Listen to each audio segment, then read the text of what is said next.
Mesdames, Messieurs, soyez les bienvenus. Je salue particulièrement les étudiants du Collège de droit de l'Université Versailles-Saint-Quentin en visite au Collège de France, accompagnés par ma collègue, Madame Claire Bouglé-Leroux. Étudier l'Antiquité, c'est avant tout explorer la fine couche des textes qui nous sont parvenus et dans laquelle se concentrent les sédiments du passé, presque tout ce qui nous en reste. C'est d'autant plus vrai pour la pensée juridique, car c'est à travers les textes que l'on peut s'approcher de la mentalité d'Alphénus, de Labéon, de Paul, d'Ulpien et des autres juristes romains. Ce n'est d'ailleurs pas par hasard si nous appelons les juristes de la Rome antique par leur nom, plus qu'on le fait pour d'autres époques de l'histoire du droit. Nous n'avons pas affaire à des textes impersonnels comme les lois d'un parlement ou même les ordonnances nominalement attribuées à un roi ou à un empereur, pourtant souvent l'œuvre de fonctionnaires anonymes. Le droit romain est avant tout une galerie d'auteurs. On visite le digeste de Justinien, l'anthologie de leurs écrits, comme on entre dans une pinacothèque, et souvent on s'arrête devant un passage sur lequel se concentre, comme sur ce tableau de Raffaello, le regard, les interprétations. Un historien du droit qui a marqué une époque, Frédéric Carl von Savigny, a dit que pour connaître le droit romain, il faut lire et relire les textes des juristes jusqu'à s'imprégner de leur point de vue. Comme Montaigne, il faut pratiquer l'innutrition. Mais comment le faire? Quelle est la méthode la plus adaptée? Les perspectives possibles sont plusieurs. Le cours de cette année, nous en sommes à l'avant-dernière séance, a choisi de se concentrer sur la langue des juristes, en partant de ce constat simple. La plupart des institutions juridiques sont de pures créations humaines, des artefacts intellectuels. Elles n'existent pas dans la nature. Étant des concepts forgés par l'homme, comment les désigner? Il faut trouver des mots. Une possibilité d'élargir le lexique est ce procédé qu'on appelle la métaphore, qui consiste à utiliser un mot déjà existant pour désigner quelque chose d'autre, en l'occurrence une institution ou un concept juridique. D'où le sujet de cette année. Nous sommes concentrés notamment sur les métaphores ayant trait au corps, comme caput, la tête, métaphore et métonymie utilisées pour désigner l'existence juridique, manus, main, le pouvoir, corpus, le corps, pour indiquer un groupe relevant du droit.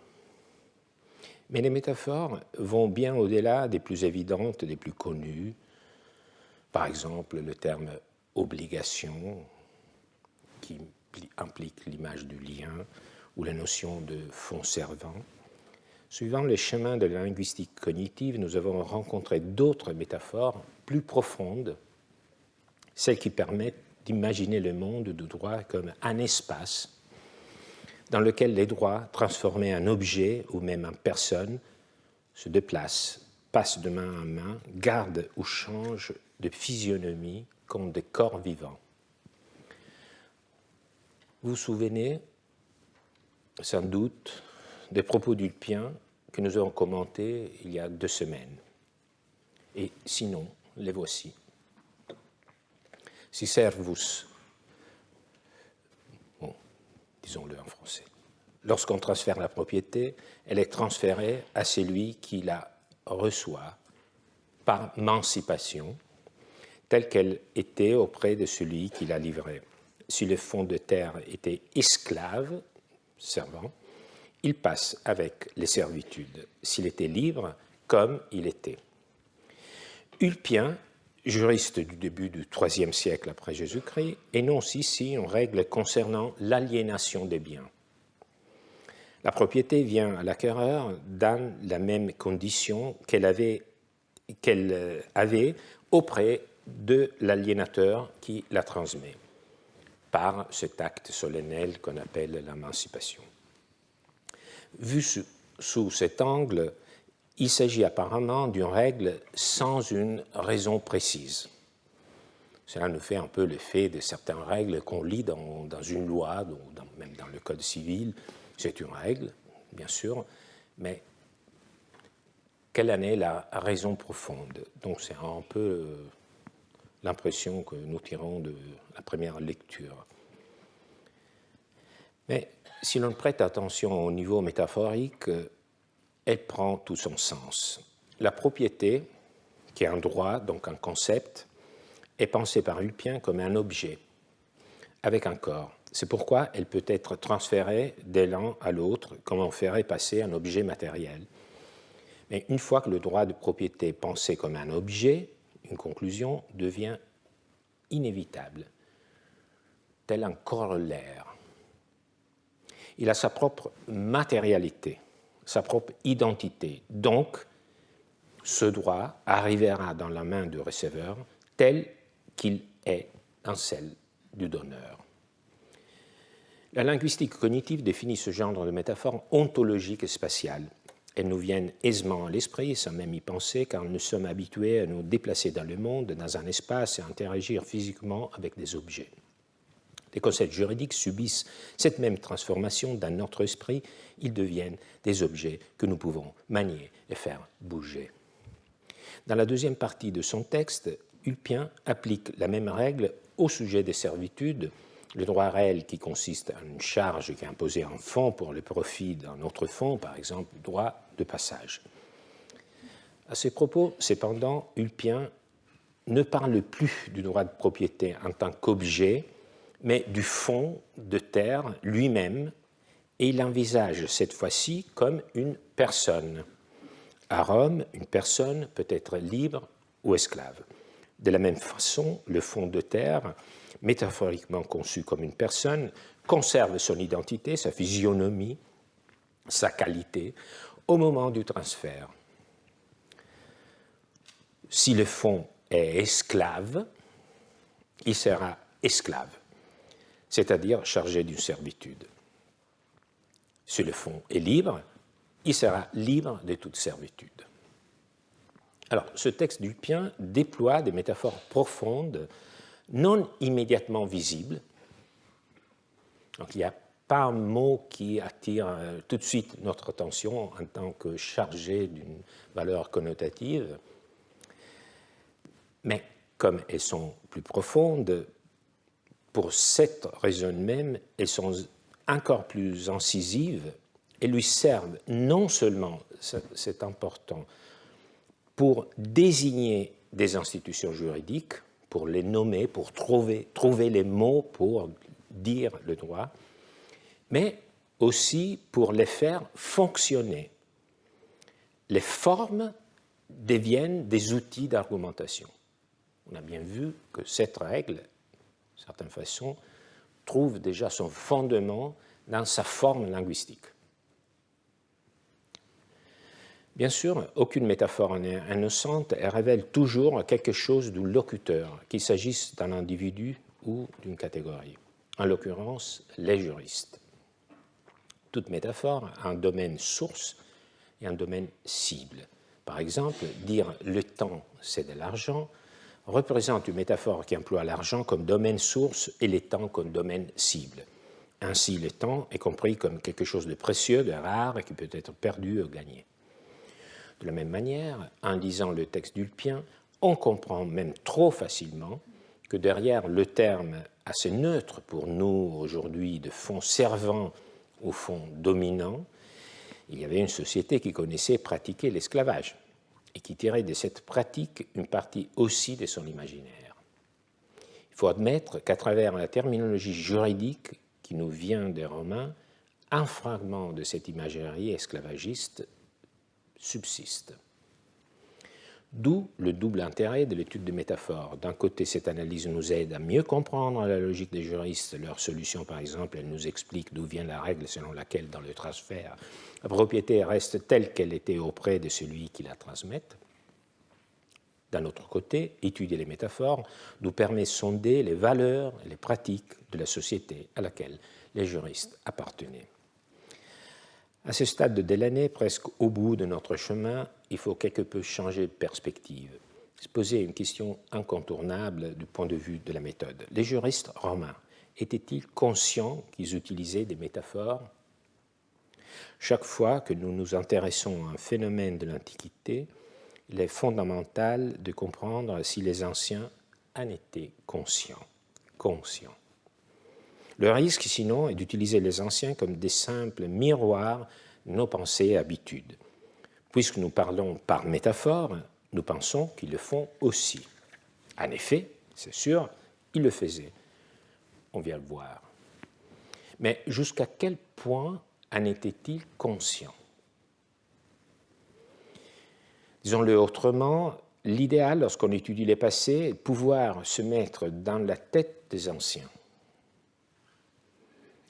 Un peu comme dans certains films où, pour comprendre les démarches d'un protagoniste, la caméra nous montre le paysage par ses yeux. Cela devrait être aussi la prise de vue adoptée par les chercheurs lorsqu'ils pénètrent dans l'Antiquité. Pour comprendre si les juristes romains étaient conscients des métaphores qu'ils utilisaient, il faut donc s'adresser aux anciens eux-mêmes. Partons de l'extérieur de la corporation des juristes. Voyons comme leurs contemporains non-juristes percevaient leur langage. Donc, il faut, disons, comprendre si les juristes comprenaient qu'ils faisaient des métaphores. En s'adressant à leurs contemporains, est-ce qu'ils percevaient que les juristes parlaient par métaphore parfois? Donc on commence par un cercle de locuteurs et d'auditeurs externes aux juristes, mais on va voir qu'on va tout de suite se plonger aussi dans le milieu des juristes. Notre premier témoin sera Cicéron, et le sujet sera le rivage, le litus, en latin. Dans le Topique, un traité d'une grande densité sur l'argumentation, écrit en 44 avant Jésus-Christ, on dit que c'est le traité le moins lu de Cicéron, parce qu'effectivement, c'est très complexe. Il y a un rapport inversement proportionnel entre la densité et le nombre de lecteurs. Cicéron, dans ce traité, rappelle qu'il y a plusieurs façons de poser une définition, plusieurs façons de définir. La plus précise est la définition par les genres et la différence. L'homme est un animal raisonnable. Donc vous voyez, il n'y a pas besoin d'expliquer, vous comprenez tout de suite. Puis celle par l'énumération des parties. Ça, c'est un peu moins familial. Par exemple, énumération du parti. Le droit est composé de la coutume, de la loi, de l'équité. Donc c'est une définition par énumération proposée par Cicéron lui-même. 3 composantes. Enfin, il existe aussi, dit Cicéron, des définitions métaphoriques. Et puisque les topiques sont dédiés à un juriste, Trébassus, un juriste que j'aime bien d'ailleurs, Cicéron, pour lui faire plaisir, décide d'utiliser comme exemple une définition métaphorique élaborée par un autre juriste, en l'occurrence Gaius Acilius Gallus, plus ou moins contemporain de Cicéron lui-même. Alors, cette définition concerne justement la zone de contact entre la terre et la mer, le rivage, qui en latin se dit litus, ce qui donne notre mot littoral. Aujourd'hui, le rivage fait l'objet d'un régime de protection, notamment par la loi littorale du 24 janvier 1986, dont la finalité est de préserver dès l'urbanisation cette zone particulièrement sensible dans laquelle le principe de protection de l'environnement doit primer sur le principe d'aménagement. Entre autres, les constructions sont interdites sur une bande littorale de 100 mètres. Donc, vous voyez, ça commence à se dessiner la question, bande de 100 mètres, donc il faut calculer, c'est une question de mesure, de définition, jusqu'à quel point arrive le rivage. À Rome aussi, le rivage de la mer bénéficiait d'un régime juridique spécifique, mais pas pour les mêmes objectifs. Le rivage constituait l'un des exemples paradigmatiques de ce que les Romains appelaient les choses communes à tous, res communes omnium, dont tout le monde pouvait prendre possession. Comme ces biens étaient à tous, communs à tous, tout le monde pouvait en profiter. La mer en était un autre exemple, par conséquent on pouvait y naviguer librement ou pêcher. Quant au rivage, son statut de chose commune à tous impliquait notamment que tout un chacun pouvait y construire. Mais justement, étant une chose commune à tous, on ne pouvait pas acquérir la propriété du sol lui-même, disons de la plage, ni par occupation, ni par usucapion. Cela implique qu'au moment où la construction devant la mer était démolie, le littoral était à nouveau ouvert à tous et une autre personne aurait pu y élever sa maison, et ainsi de suite. Entre parenthèses, c'est à tort que l'on invoque souvent le régime des biens communs introduit par les Romains pour façonner aujourd'hui la protection de biens considérés comme essentiels, telle l'eau ou plus largement l'écosystème. Donc on propose de réactiver ces catégories des biens communs romaines pour introduire un niveau de protection plus adéquat. Alors c'est à tort qu'on le propose parce que le but des Romains, lorsqu'ils disaient qu'il s'agissait des choses communes à tous, était de permettre l'accès, l'exploitation les plus libres de ces biens, non leur protection ou partage équitable. On le voit parce que on voit comment ils ont aménagé ce petit coin de paradis de la Tuscane, à l'époque étrusque et romaine, en carrière.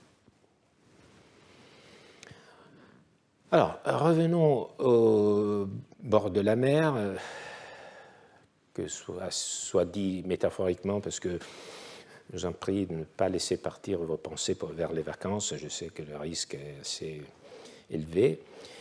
Alors, puisque le rivage est considéré comme une chose commune à tous, il est nécessaire de comprendre jusqu'où il s'étend. Définir, c'est toujours tracer les confins d'un concept. Parce que définir contient le mot latin finis, qui veut dire confin, limite. Donc définir, c'est toujours tracer linguistiquement le périmètre d'un concept.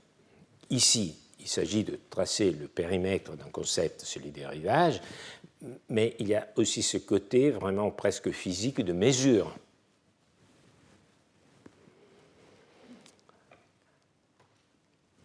Alors, c'est ce qu'a essayé de faire le juriste Aquilius, que je viens de nommer, cité par Cicéron dans cette époque. Lisons-le ensemble. Souvent aussi, les orateurs et les poètes définissent en partant d'une ressemblance pour passer du sens propre au sens figuré. Ce procédé n'est pas sans agrément. Mais je ne veux pas m'écarter, sinon contraint et forcé, des exemples que vous, les juristes, Cicéron en train de parler, s'adresser idéalement à Trébasius, un juriste. Donc, je ne veux pas m'écarter des exemples que vous, les juristes, pouvez me fournir. Je dirais donc qu'Achillius, mon collègue et cher ami, à propos des rivages, que vous, juristes, considérez tous publics, c'est-à-dire de bien commun à tous, ce que Aquilius, interrogé par des gens qu'un problème de ce genre intéressait, sur ce qu'il entendait par rivage, donna la définition suivante: l'endroit où les flots jouent. C'est comme s'il voulait définir, dit Cicéron, l'adolescence par la fleur de l'âge et la vieillesse par le coucher du soleil de la vie. En se servant de cette métaphore, Achillius s'écartait des termes propres à la chose et de ceux qui appartiennent à la langue, du droit. Alors, donc, pour définir la bande de terre qui borde une étendue d'eau marine, Achillius Gallus pense aux vagues comme des enfants jouets qui sortent de l'eau et se roulent sur la plage. Et voici, c'est une définition métaphorique.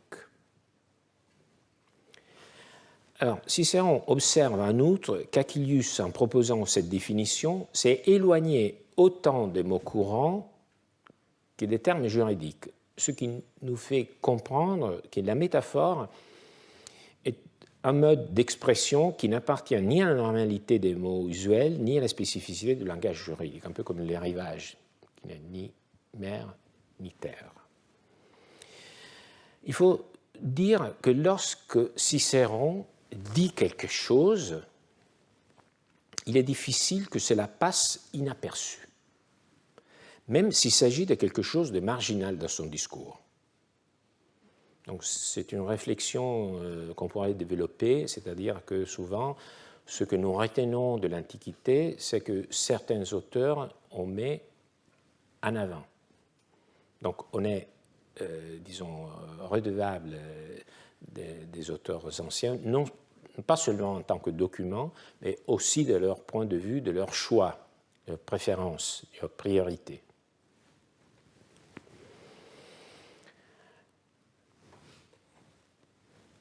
Alors, il vaut la peine de suivre le destin, la postérité de cette définition que Cicéron a mis à l'honneur. Alors, d'abord, c'est Cicéron lui-même qui l'utilise dans un autre ouvrage, La nature des dieux, écrit en 45 avant Jésus-Christ, donc juste l'année avant la composition des topiques, sans pourtant qu'il dise, cette fois-ci, dans le Natura Deorum, qu'il s'agit de la définition d'Achillius. C'était une image que manifestement Cicéron avait à l'esprit et il l'exploite pour peindre un beau paysage maritime, une beauté qui pour Cicéron démontre qu'un souffle créateur, une raison providentielle gouverne le monde. Et quelle beauté dans la mer, quel spectacle nous donne sa plénitude et la multitude, la diversité de ses îles et l'agrément de ses côtes. La mer vient elle-même jouer sur les rivages. La mer vient elle-même jouer sur les rivages, poussée par son désir de la terre, si bien que de l'union de deux éléments semble se former un élément unique. Alors, lire ce passage, c'est constater que les métaphores font parfois le trajet inverse à d'habitude. Ce sont parfois les métaphores juridiques qui nourrissent le langage artistique et non vice-versa. Nous l'avions déjà constaté, par exemple, dans l'homélie de saint Ambroise sur les créanciers qui s'en prennent aux cadavres de leurs débiteurs, homélie qui parle du commentaire du livre biblique de Tobie et qui est truffé de références à la procédure d'exécution sur les débiteurs établie par la loi d'Oustable et l'édit du prêteur. Ce passage de Cicéron, cette définition assez romantique, car les jeux des enfants auxquels pensait Achillius sont devenus pour Cicéron les jeux de deux amoureux, la mer et la terre, comporte un élément intéressant même pour les juristes, à savoir le fait, souligné par Cicéron, que les rivages est une sorte de lieu neutre, amphibie, justement, entre la terre et la mer. Et puisque le statut juridique de la mer est d'appartenir à tous, le rivage reçoit également ce statut. C'est comme si la mer, en recouvrant cette portion de terre, l'imprégnait de son statut juridique. Mais précisément, il s'agit de savoir jusqu'où le rivage, la terre, peut devenir recouvert par la vague, la même chose que le fond de la mer. D'où la définition proposée par Aquilius Gallus. Alors, chez les juristes, cependant, la métaphore d'Aquilius rencontre moins de succès que chez Cicéron. Elle ne figure pas dans le digeste de Justinien, qui est notre témoin le plus important de la pensée des juristes anciens. Et pourtant, et c'est l'intérêt de l'affaire, si l'on y regarde bien, elle ne disparaît pas entièrement non plus. La définition d'Aquilius laisse une trace fine, comme des empreintes qu'on laisse sur le sable et que la mer n'arrive pas à effacer complètement. On trouve en effet deux autres définitions qui utilisent la même structure que celle d'Aquilius, mais avec un degré d'imagination moindre. Je dis la même structure parce que ces deux autres définitions que nous allons commenter adoptent la même démarche pour délimiter la zone qu'on appelle litus, le rivage s'étend aussi loin que le littoral peut être couvert par les vagues, notamment en cas de houle. C'est ce que dit au fond Aquilius, et cette structure se retrouve dans la définition proposée par un autre juriste, Iavolenus, qui fut consul en 86, après Jésus-Christ, donc il y a presque un siècle ou même plus entre les deux, qui est conservé cette fois-ci dans le digeste de Justinien. Iavolenus ne parle plus d'une vague qui va jouer sur le rivage, mais sa définition garde quand même un certain degré de langage figuré. Le rivage est public jusqu'au point maximum où la vague s'avance en bouillonnant.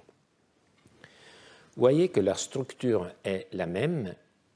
L'étendue du rivage est liée à l'étendue maximale de la vague, comme dans la définition d'Aquilius, mais les mots utilisés pour le dire sont différents. Iavolenus suit l'idée de l'eau qui bout sous l'effet de la chaleur, estus. Le verbe ex estuat, qui a la racine de estus, qui veut dire la chaleur.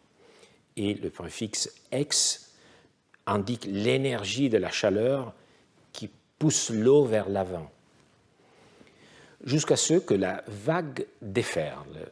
Ici, ce n'est plus l'image ludique des enfants ou des amoureux qui viennent jouer sur la plage, mais presque la description d'un phénomène physique, l'eau qui bouge quand elle bout. On pourrait certes penser que Iavolenus exploite ici des notions qu'il possédait sur la circulation des eaux marines ou sur les courants chauds, et qu'il évoque aussi la chaleur de l'été, le soleil, mais sa définition demeure tout de même une image métaphorique, car ce n'est certainement pas vrai que la mer bout de la même manière que l'eau dans une casserole. La deuxième définition du rivage gardée dans le digeste de Justinien est tirée de Cels, un juriste qui fut consul en 129 après Jésus-Christ, donc postérieure à celle de Iavolenus, demi-siècle. Si elle maintient la même structure de fond de deux définitions précédentes, son langage est sobre, pour ne pas dire froid. C'est le rivage jusqu'au point où est parvenue la vague maximale.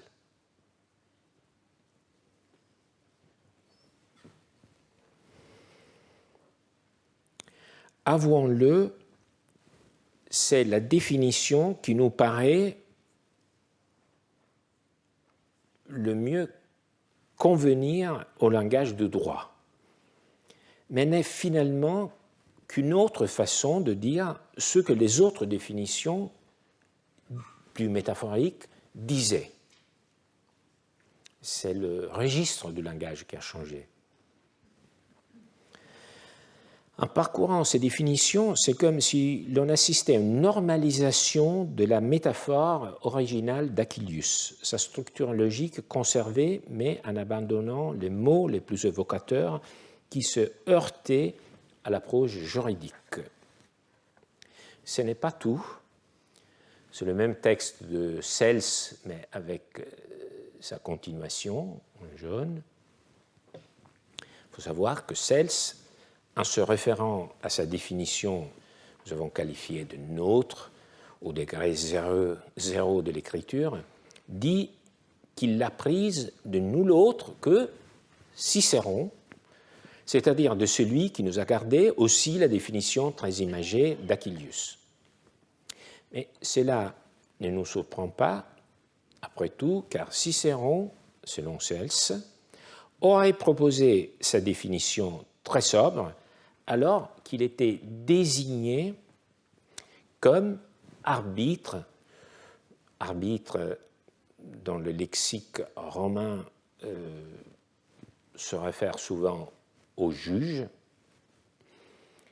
Il était désigné comme arbitre pour juger un litige portant justement sur l'exploitation d'un rivage.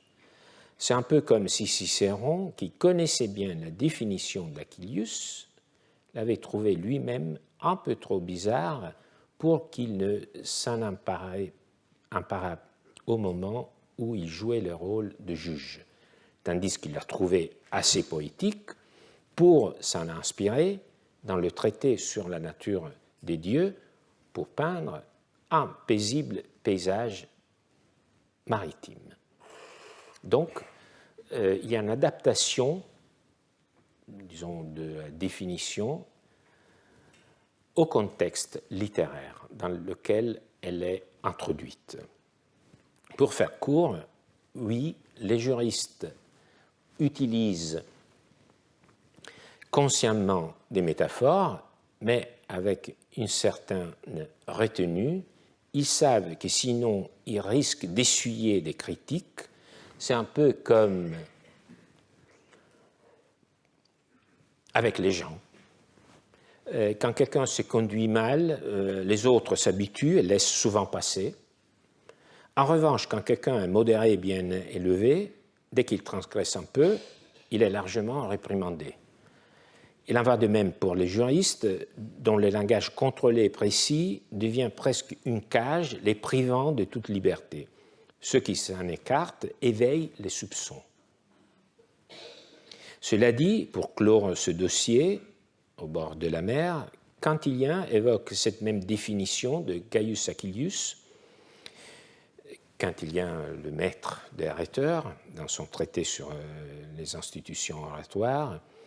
Donc, il connaissait, il évoque cette définition de Gaius Achillius, que Quintilien connaissait. Quintilien était plus ou moins, disons, contemporain de Cels, ou entre Iavolenus et Cels. Donc, il connaissait cette définition d'Achillius Gallus par l'intermédiaire, j'en suis sûr, des topiques de Cicéron. Et ce qu'il en dit, il dit tout est une question d'équilibre. Les juristes aussi peuvent utiliser et ont utilisé des métaphores, remarque Quintilien. La métaphore, dit-il, c'est un éclat de lumière qui rend le discours plus clair. Dans le même contexte, Quintilien ajoute que les juristes sont des maîtres de mots propres, c'est-à-dire qu'ils s'efforcent toujours d'utiliser les mots justes.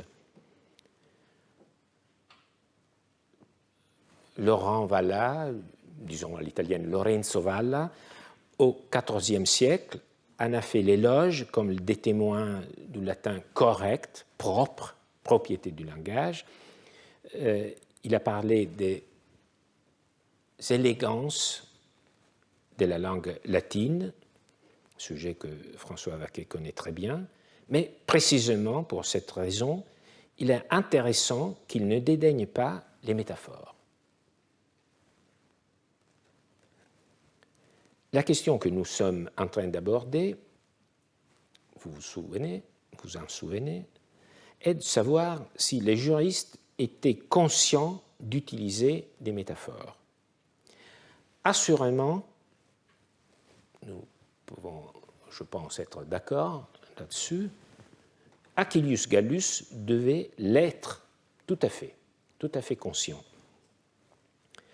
qu'il était en train de proposer une métaphore, puisque tous ceux qui ont lu sa définition ont remarqué qu'il s'agissait d'une métaphore, soit pour la louer, soit pour la transformer en un propos un peu moins imagé.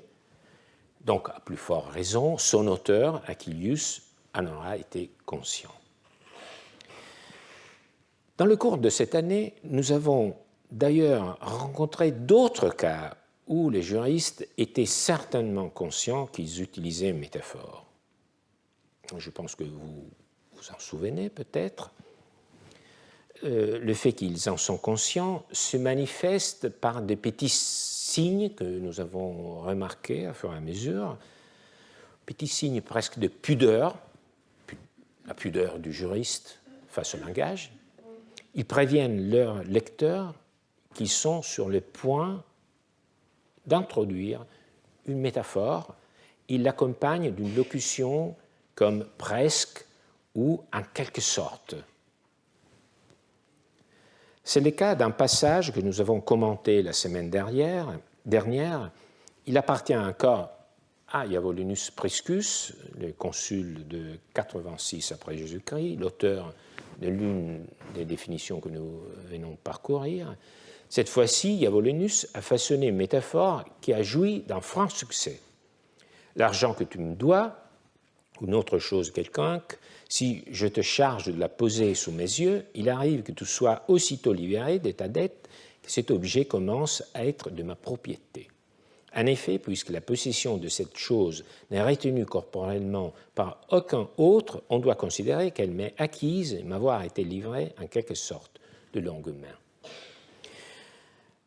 En droit romain, la propriété de l'argent et d'autres choses comme l'argent ne nécessitent pas d'actes solennels tels que l'emancipatio s'acquiert par la tradition, la remise, traditio, le passage d'une main à l'autre. Supposons que pour une raison quelconque, cet échange de main à main n'ait pas lieu, mais que je dise simplement posez cette chose-là, s'il vous plaît, où je peux la voir sous mes yeux. Pouvons-nous considérer que la traditio, la remise est effectuée, et Iavolinus répond par l'affirmative, même si dans ce cas, il n'y a pas eu passage de main à main. Et nous n'avons pas matériellement pris possession de l'objet. On doit se demander pourquoi Iavolinus a développé cette métaphore. Nous le savons déjà par ailleurs. Rappelons qu'il existe une règle selon laquelle la possession est acquise lorsque deux éléments concourent, l'appréhension physique de la chose et l'intention, volonté, l'esprit gardé pour soi. C'est une règle forgée par les juristes romains,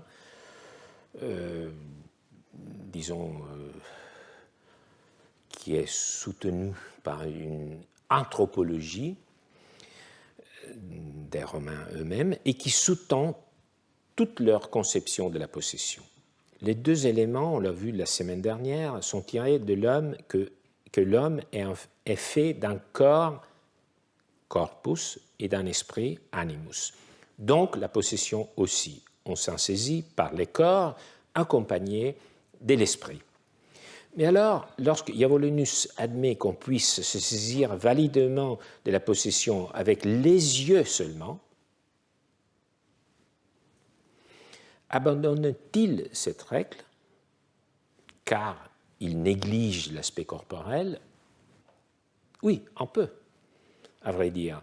Mais c'est là justement qu'intervient la métaphore. Iavolinus dit que dans ce cas, c'est comme si j'avais pris la chose longa manu, d'une main longue, mes yeux deviennent une main qui s'étend et saisit la chose. La métaphore « voir, c'est toucher » prend tout son sens. Ainsi faisant, Iavolenus réussit à respecter la règle. Dans ce cas également, la possession est acquise non seulement par l'esprit, animus, mais aussi physiquement, corpore, grâce à cette main métaphorique qui s'allonge et s'en empare. La métaphore sert donc ici également d'argument. Les juristes, vous le voyez, sont très attentifs à ne pas enfreindre les règles qu'ils ont eux-mêmes créées, quitte à marcher sur une fine ligne de crête. Et pour venir au point qui nous intéresse spécifiquement aujourd'hui, Iavolenus prévient qu'il est sur le point d'introduire une métaphore. Il utilise l'adverbe quodam modo, en quelque sorte, avant de dire de longue main. Cela ne fait pas de doute, Iavolenus est parfaitement conscient qu'il s'agit d'une image, que cette longue main n'existe pas et en avertit les lecteurs. Ces précautions verbales, ces petits signaux sont donc déjà importants. Mais quelques rares fois, les juristes sont encore plus explicites. Il s'agit principalement des cas où ils traitent d'un terme de droit déjà existant, utilisé dans un sens technique, donc c'est un terme du droit utilisé dans un sens technique, mais dont l'origine métaphorique est indiquée par les juristes. On parle dans ce cas de lexicalisation. Cela signifie qu'un mot nouveau est reconnu dans une langue par ses locuteurs avec un sens bien déterminé. Il s'avère que quelquefois, les juristes avertissent leurs lecteurs que le terme lexicalisé, tout le monde comprend dans un sens précis, a quand même tiré son origine d'une métaphore. Cela montre bien que les juristes sont parfaitement conscients de la nature des métaphores, aussi bien lorsqu'ils les créent, comme de longue main, que lorsqu'ils les rencontrent déjà constituées et qu'ils remarquent cette nature. Alors, l'exemple que je vous propose de cette deuxième façon de révéler leur conscience des métaphores cet exemple concerne la notion de degré parenté.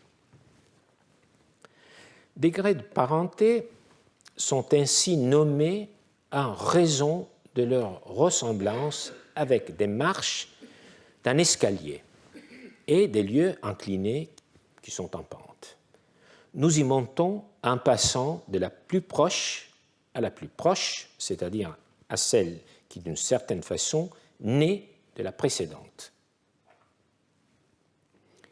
Le juriste qui parle, auteur de ce passage, Paul, contemporain d'Ulpien, dont nous avons lu un passage en début de séance. Paul est lui aussi actif dans les premiers tiers du IIIe siècle après Jésus-Christ. Nous l'avons souvent rencontré au long de notre chemin. Cette année, son style et sa façon de penser ont manifestement quelque chose de spécial qui mériterait une recherche. J'espère pouvoir faire une comparaison entre deux styles, celui d'Ulpien et de Paul, voir comment est-ce qu'on peut faire ressortir personnalité de deux juristes.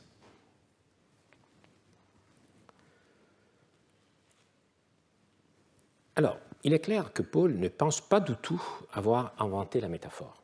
Il ne pense pas du tout d'avoir inventé la métaphore. Il l'explique simplement au sein d'un livre intitulé précisément « Des degrés et des alliances » et de leurs différents noms. C'est un livre, on a beaucoup de fragments de ce texte dans le digeste. C'est une lecture vraiment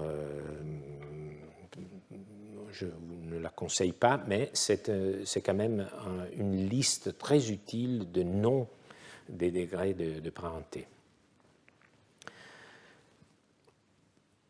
Alors, le terme degré de parenté, gradus en latin, est tout à fait technique, lexicalisé au sens que je viens de définir, mais Paul le déconstruit et en montre le fond métaphorique, justement. Or, l'explication qu'il en donne est physique.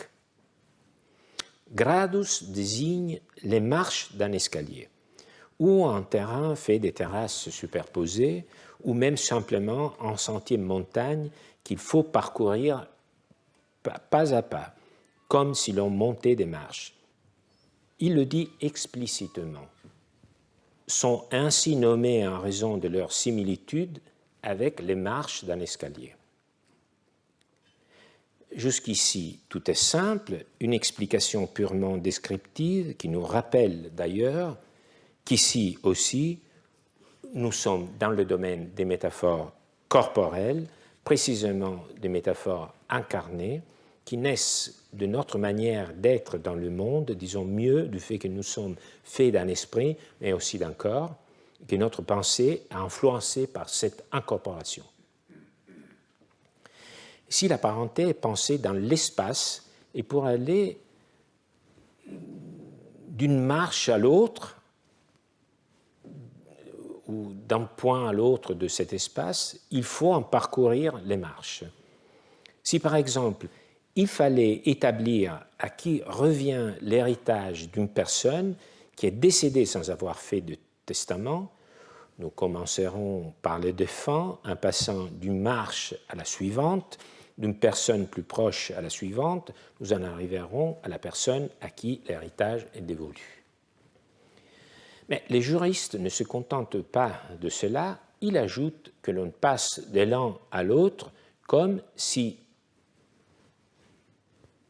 l'un ou l'une, la marche, naissait de l'autre. Il s'agit d'une métaphore corporelle, c'est-à-dire que maintenant, Paul retravaille la métaphore d'origine, gradus, marche. Les marches sont considérées par lui comme des personnes et que l'une engendre l'autre. Or, Paul parle toujours de marches, mais c'est comme s'il parlait aussi des personnes unies par la parenté qui naissent l'une de l'autre.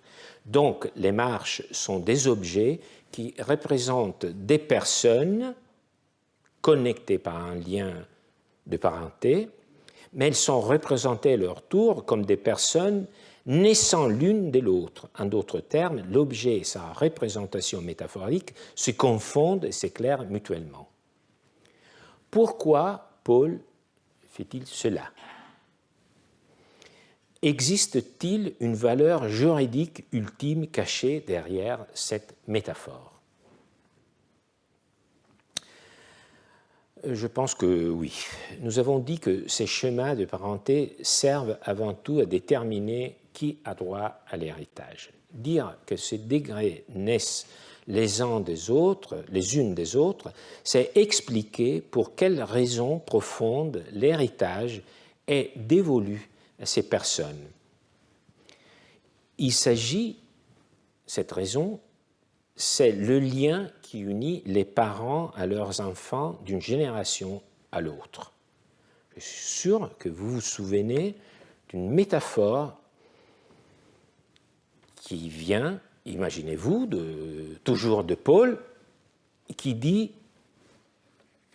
« La raison naturelle, comme une sorte de loi muette, attribue l'héritage des parents aux enfants, comme en les appelant à une succession due. C'est pourquoi, dans le droit civil également, on leur a imposé le nom d'héritiers siens. » Un bref commentaire suffit. Paul introduit ici également une métaphore. Vous savez que quand je dis un bref commentaire, c'est pour prévenir, ça va être vraiment compliqué. Ça, vous l'avez... Alors, il parle de la raison naturelle comme une sorte de loi tacite qui nous parle intérieurement. nous en ressentons la voix seulement en nous-mêmes, pas comme d'autres lois qui parlent pour tout le monde, d'autant plus à Rome, où les lois étaient prononcées à haute voix par les crieurs publics. Donc les lois à Rome avaient vraiment une voix. Sauf que cette loi est une loi muette. Cette loi veut que l'héritage passe des parents aux enfants, cette loi naturelle. Remarquez la proximité de style. Ici aussi, Paul prévient qu'il s'agit d'une métaphore avec les quaedam, une sorte de loi tacite. Donc, son discours va toutefois plus loin et si nous le suivons, nous aurons une surprise, même par rapport à ce que je vous avais dit de ce texte il y a quelques semaines. Paul ajoute qu'il ne s'agit pas seulement d'une loi métaphorique fondée sur la raison naturelle. Les 12 tables aussi en suivent la même raison naturelle et c'est la façon.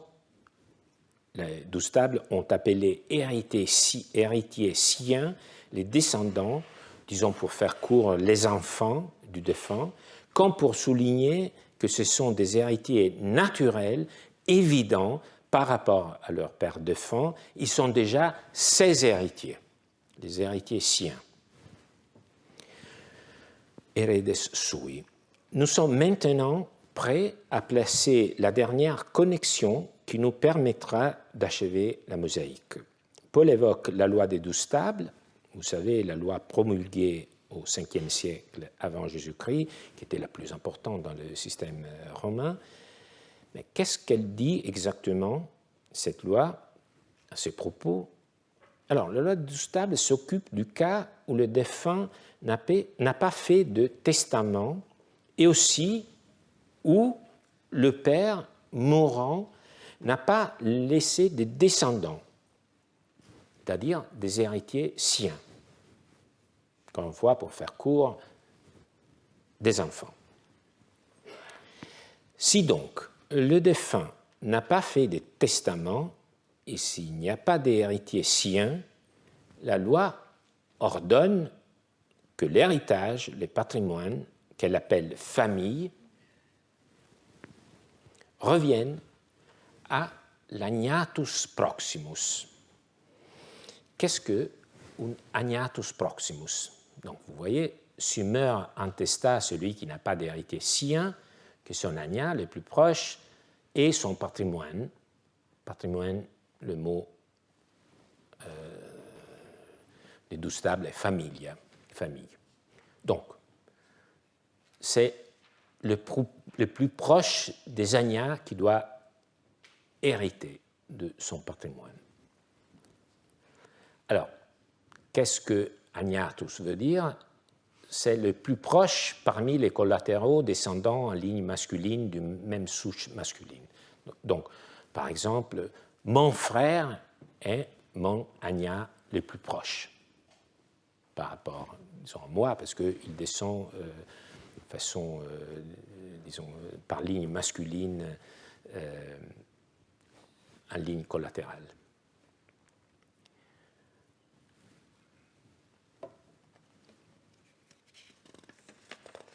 Et considérons l'étymologie du mot agnatus, agna. Le latin agnatus est le participe passé de agnaci, un verbe qui signifie, vous voyez, il y a le préfixe ad, qui indique quelque chose qui s'ajoute à quelque chose d'autre, et le verbe nasci, naître. Alors, agnatus est celui qui naît, s'ajoute à côté de celui qui est le plus proche de lui. Agnatus, naître à, et donc ici à côté, il y aurait eu le mot côté, naître à côté de quelqu'un. Agnatus ad nasci, naître à côté.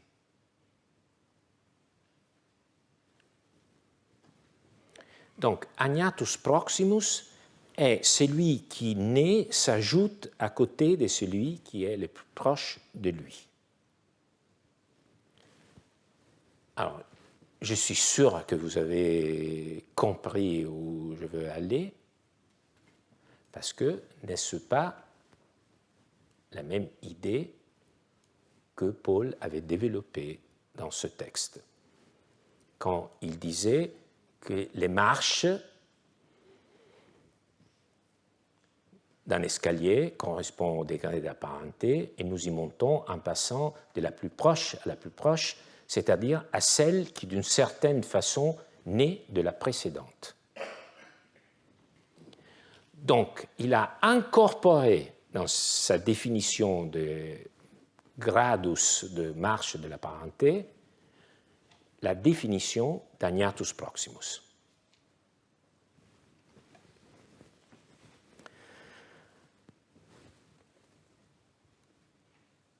Alors, revenons à la définition. Nous avions vu que Paul donnait d'abord une explication de l'origine métaphorique, puis ajoutait des considérations apparemment étranges sur les marches qui naissent l'une de l'autre. Sous cette image s'en cache donc une autre, le terme agnatus proximus. C'est comme si Paul avait d'abord travaillé au niveau du langage commun pour dénicher la métaphore,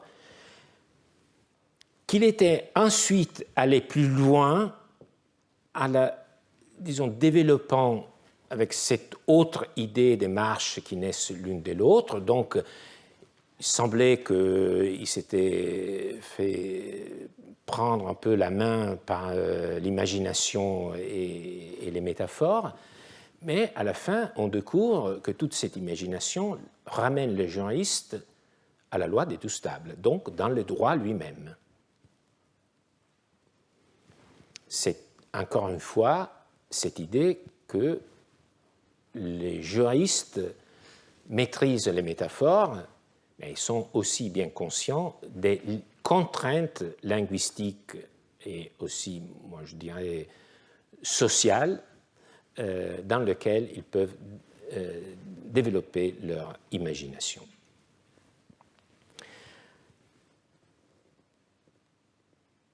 Lisons maintenant la définition des degrés de parenté proposée par le Code civil.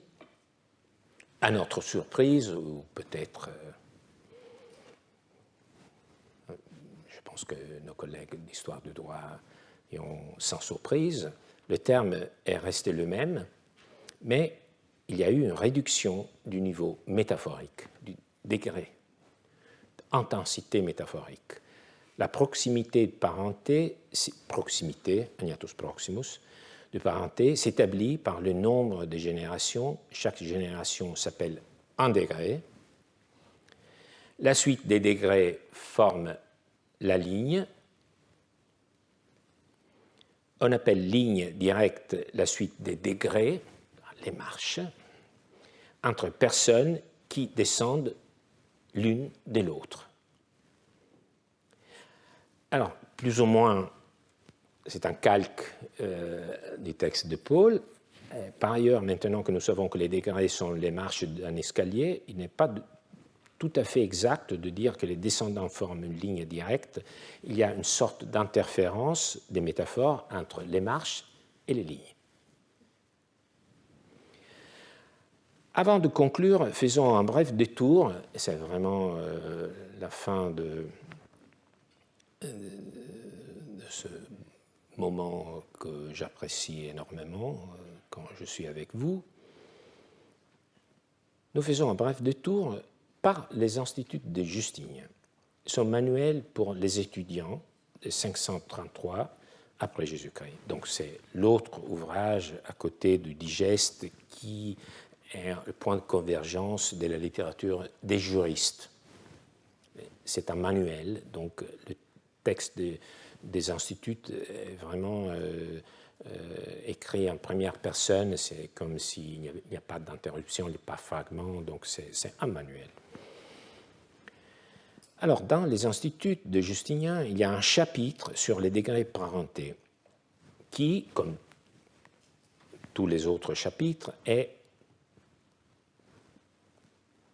tiré d'un texte d'un juriste classique, et dans ce cas, vraisemblablement, d'un ouvrage de Gaius, pas des instituts que nous avons souvent l'occasion d'évoquer, mais un autre manuel qui s'appelle « Les choses de la vie quotidienne ». Bon, donc, nous lisons ce texte tout en sachant qu'il s'agit de Gaius, très probablement, qui parle, sauf à un moment donné où c'est Justinien. Donc, nous lisons ce chapitre. Après avoir décrit ce chapitre, les différents degrés de parenté, indiquer les noms de chacun, frère, sœur, oncle, cousin, grand-père, arrière-grand-père, ainsi de suite, Justinien prend une respiration et fait une annonce. Mais comme c'est Justinien qui parle, mais comme la vérité se fixe et s'imprime dans l'esprit des hommes davantage par l'observation visuelle que par les oreilles, nous avons jugé nécessaire, après la narration des degrés, de les illustrer également dans les présents ouvrages, afin que les jeunes étudiants puissent, à la fois avec leur oreille, avec leur vue, obtenir une connaissance parfaite des degrés. Alors, comme je vous l'ai dit, ce passage est de la main de l'empereur, ou pour mieux dire, de la main de ses collaborateurs. C'est un passage qui a été ajouté à l'extrait tiré de l'œuvre de Gaius que je n'ai pas reproduit ici. Alors, l'empereur annonce qu'il a inséré également un schéma figuratif. Alors, il faut on peut reconstituer la matérialité. Et donc, les ouvrages au VIe siècle étaient écrits sur du papyrus ou du parchemin. Donc, il faut s'imaginer une copie manuscrite, et Justinien annonce que dans cette copie, le lecteur va trouver aussi un schéma des degrés de parenté. Donc, c'est ça qu'il faut un peu avoir à l'esprit. Alors, pour justifier sa démarche, il dit que nous croyons plus avec nos yeux qu'avec nos oreilles. Dans le séminaire doctoral, nous avons eu une belle intervention de Rasmus Gottschalk sur la postérité de cette image. Nous la retrouverons ici. C'est une expression proverbiale que l'on trouve à Rome, au moins depuis Plaute. Ici, ce qui est intéressant, c'est la confiance, la fides, loyauté, la confiance, qui est appelée oculata, c'est-à-dire doter Dieu, par une métaphore qui est aussi une métonymie. En somme, la confiance la plus forte est celle qui naît lorsque l'on voit quelque chose et pas seulement lorsqu'on entend parler. Alors, Justinien et ses collaborateurs n'étaient pas certes sans culte, et la latinité ne leur était pas inconnue. Comparons ce passage à quelques vers d'Horace, l'homme très bien défini sans larmes. Mais les choses qui ne sont adressées qu'aux oreilles excitent moins vivement l'esprit que celles qui sont mises sous les yeux fidèles. On ne sait pas encore quel est le schéma original que Justinien a inséré dans les manuscrits originaux des instituts, justement parce que c'est un manuscrit, et donc c'est pas comme l'avoir dans un livre imprimé. Donc la tradition très compliquée n'a pas encore vraiment compris quelle serait, si nous possédons dans nos manuscrits la version qui était celle de Justinien. Elle a en tout cas donné lieu à de nombreuses réinterprétations. En voici une du XVIe siècle, dans une édition imprimée des Instituts de Justinien, qui met particulièrement en valeur l'image des marches. Et si nous revenons en nous, nous comprenons une chose, que les métaphores ont des objectifs divers, celui de rendre les choses plus claires, au point que l'on semble en quelque sorte les voir. De là à essayer de les représenter, il n'y a qu'un pas. En bref, l'image verbale se transforme en image réelle. Et cela nous dit aussi que quand dans nos manuels, nous trouvons des schémas, dans nos manuels universitaires, ces schémas aussi ont une longue histoire. Pouvons conclure. La question est de savoir si les juristes romains connaissaient l'existence de métaphores. La réponse est certainement affirmative. Cela n'est pas étonnant, tout d'abord parce que les juristes étaient bien formés à la rhétorique, l'art du discours, et la rhétorique enseignait comment faire utiliser les métaphores. Mais nous l'avons aussi constaté directement, les juristes signalent de diverses manières qu'ils utilisent des métaphores. Avant d'en introduire une, ils disent d'une certaine manière, ou comme dans le texte de Paul, ils avertissent explicitement qu'il s'agit d'une similitude par rapport à l'analogie avec les marches d'un escalier. Mais la conscience même qu'ils ont des métaphores implique qu'ils les utilisaient avec prudence, retenue, décence. Nous avons vu comment la métaphore du rivage de la mer, où les vagues vont jouer, s'est progressivement éteinte au fil du temps, tout en conservant sa structure. Son côté plus imaginatif a été éliminé. Nous en tirons donc cette conclusion: il faut bien connaître le langage, tant technique que métaphorique, pour l'utiliser à des fins juridiques. Et c'est dans la contrainte qu'on exerce sa liberté. Merci.